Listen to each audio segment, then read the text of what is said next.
Okay guys, welcome back to the channel. Thank you so much for taking time out of your day to check the video out. I really do appreciate it.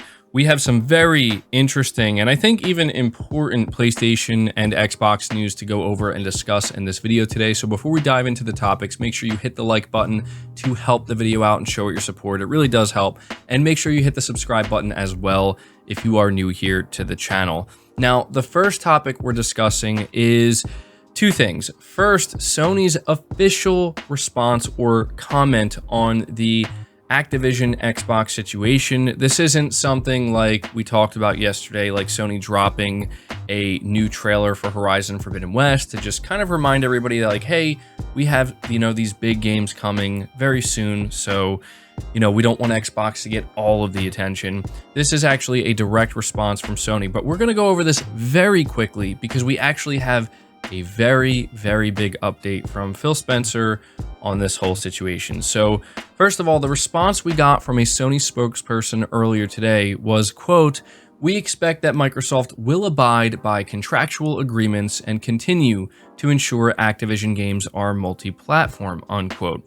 And so this created even more conversation and confusion as well, because the question that everybody was asking is, well, what exactly are these contractual agreements? How long are they going to last? And what do you mean about multi-platform? Are you referring to the games that are already released on PlayStation and making sure that Microsoft doesn't take them off of PlayStation? Or are you talking about future releases? And honestly, a quote or a response like this from Sony was always going to be ambiguous because, Sony doesn't even know themselves, probably. They don't have all of the answers. And, you have to understand that they did start this quote out by saying, "we expect." So that's basically saying that's what they're anticipating, not necessarily what they know for a fact. But later in the day, this was actually 34 minutes ago at the time of this recording, Phil Spencer took to Twitter, and I think at least some PlayStation fans, well, let's be honest, a lot of PlayStation fans are going to be very happy about this news. Now, I'm not saying many of you will be, because I don't know how many of you play Call of Duty, but certainly millions of players who go out there, to buy PlayStations to play Call of Duty, they're going to be happy about this. So he says, "Had good calls this week with leaders at Sony. I confirmed our intent to honor all existing agreements upon acquisition of Activision Blizzard and our desire to keep Call of Duty on PlayStation. Sony is an important part of our industry and we value our relationship."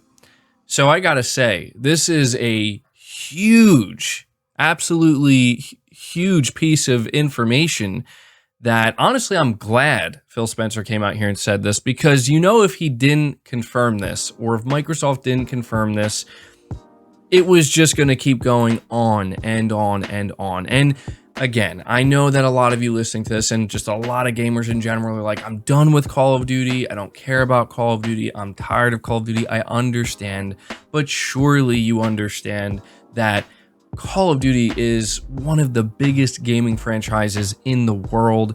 And when it comes to PlayStation in particular, I talked about this during my reaction live stream, how if Sony were to lose Call of Duty, it would be a massive, massive blow to them, just because of how well Call of Duty sells on the PlayStation platform and how much money Sony makes from it. And a lot of people were kind of thinking, this could be the, biggest blow that Xbox ever deals to Sony in the long run if they do decide to make Call of Duty exclusive. And so, this is a really big deal. This is a really big deal. Make no mistake, because there were quite a few Xbox fans, and I gotta admit, I was convinced myself. I made a video the other day where I said, look, until we get explicit confirmation, that Activision Blizzard game is going to release on PlayStation, I'm not going to believe it. And I meant that.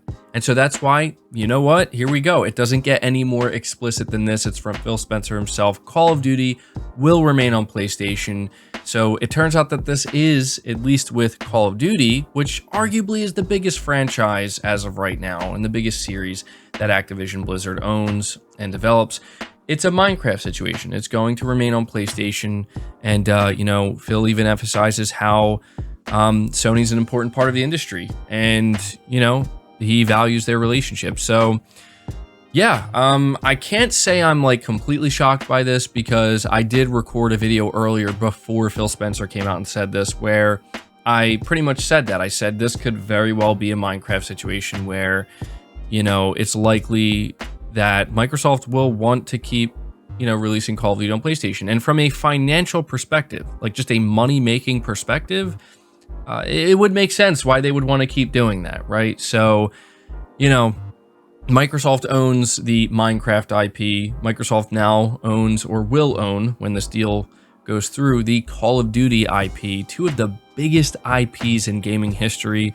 And I think that, you know, he's doing a very cool thing here. I'm gonna be honest. I'm gonna give Phil a lot of credit right now.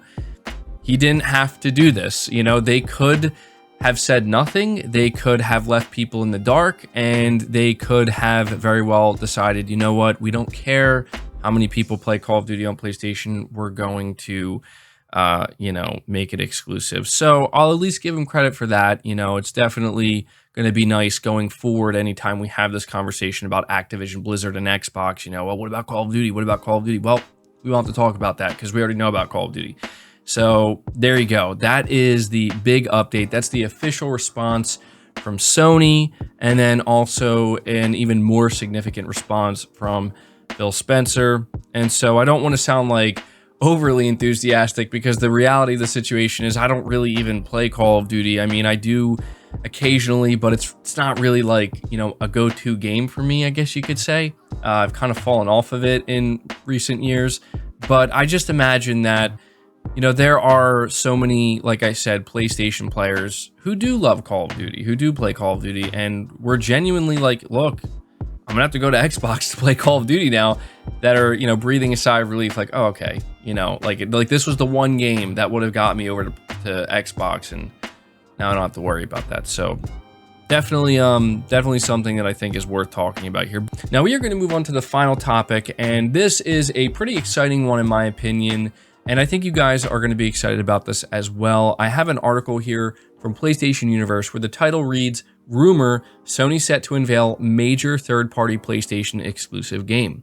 So they say the Sacred Symbols podcast has revealed that Sony is reportedly gearing up for the announcement of a major third-party exclusive, and as such has ramped up its marketing budget. While the format holder already has a busy year ahead with the likes of Horizon Forbidden West and GT7, the podcast mentions that, quote, "a major yet unrevealed third-party exclusive," unquote, is also being lined up. And so here is the entirety of the quote. "Apparently, marketing spending is increasing greatly this year, indicating that Sony is anticipating a large year beyond, I would assume, the games we know imminently most about, Horizon, Gran Turismo, etc. Unfortunately, they couldn't reveal any further details, although their source is described as, quote, someone in the know at Sony, unquote, so presumably it's pretty reliable.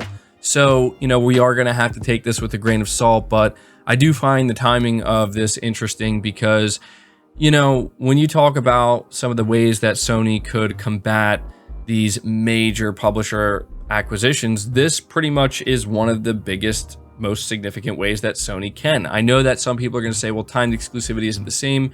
You're right, it's not the same, but it is within Sony's means, and it's also something that Sony's very good at. We've seen with Sony that when it comes to these timed exclusivity deals, they seem to be doing this thing where they get a timed exclusive, or we believe is a timed exclusive, and then it does really, really well on PlayStation, and then Sony kind of comes in and renegotiates, and they're like, hey, your game's doing incredible on our platform, you know, we'll pay you some more money to extend the exclusivity, or maybe at some point, you know, it just gets to that level where it's like, we're just gonna pay to keep it off of other or specifically Xbox, right? I mean, this is kind of the game that Sony has been playing, and you know, a lot of people say that this is why Microsoft is on a spending spree when it comes to publishers, because they got fed up with this. And yeah, there's no denying that this is something Sony has been doing for a long time. They're going to continue to do it, but I will say they're really going to continue to do it now. And so I have to wonder what this major third-party exclusive game is.